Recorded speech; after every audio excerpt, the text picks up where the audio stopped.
কারণ প্রত্যেকটা রাষ্ট্রের উপর জাতিসংঘের নিয়ন্ত্রণ আছে। আমি ভাই খোলামেলা কথা বলার মানুষ, যদি কারো পছন্দ না হয় কিছু করার নাই, আমাকে বলতে হবে। আপনি আমার সাথে একমত হন বা না হন, অ্যাটলিস্ট শুনেন, পরে সত্য মিথ্যা আপনি যাচাই করেন, মানা না মানা আপনার বিষয়। আমি জাস্ট বলতেছি, আমি তো আপনার মস্তক দখল করতে পারবো না, আমরা তো খুবই দুর্বল।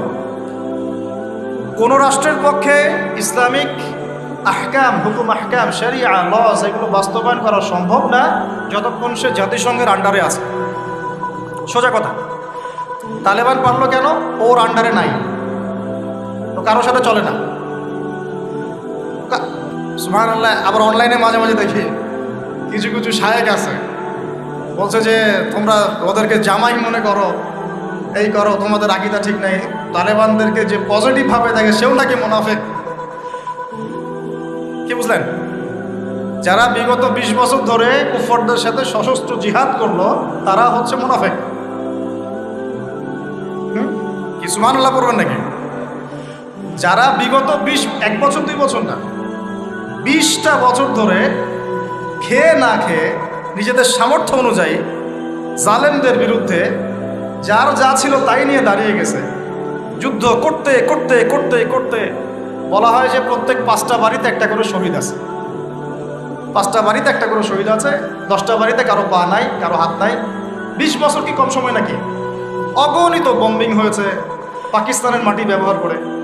যখন পারভেজ মোশাররফ ক্ষমতায় ছিল, ওই জায়গাটাকে সে বেস ক্যাম্প করে দিয়েছে, যে আমেরিকান বিমান এখান থেকে ফ্লাই করবে, ওখানে বোম ফেলবে। আমাদের মুসলিম ভাই, ঠিক আছে?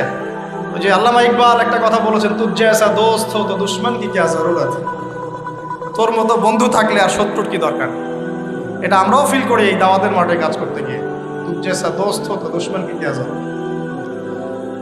যাই হোক, তো এরকম 20 বছর যারা একটা জালেম সভ্যতার বিরুদ্ধে যুদ্ধ করেছে, ওরা হয়ে গেছে এখন মুনাফিক, আর এরা হয়ে গেল এখন সহি আকীদার মানুষ। তাহলে যে সহি আকীদার এই কথা বলা হচ্ছে, এটা যে কত বড় ভুল আকীদা সেটা বোঝার কি আর বাকি আছে? উম্মার ক্রান্তি লগ্নেই ইমানদার আর মুনাফিক চেনা যায়। যখন উম্মার একটা সংকট চলে, তখন আপনি চিনতে পারবেন কারা ইমানদার কারা মুনাফিক। ভালো অবস্থায় আপনি বুঝতে পারবেন না, সব স্বাভাবিক আছে মনে করেন, এখন আপনি বুঝতে পারবেন না আসলেই কে ইমানদার কে মুনাফিক।